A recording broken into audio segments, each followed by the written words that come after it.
đau nhói trong tim, tin báo xa đang về. Thương lắm bao gia đình đang quằn mình dưới cơn triều dân.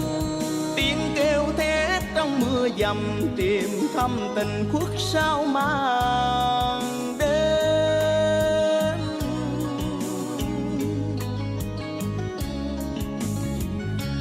Đâu rồi con đường rung dương thôn xóm, xác xơ tiêu điều miền trung gánh tang thương. Mái tranh cuốn trôi theo dòng, lòng nghẹn lòng hướng chân trời.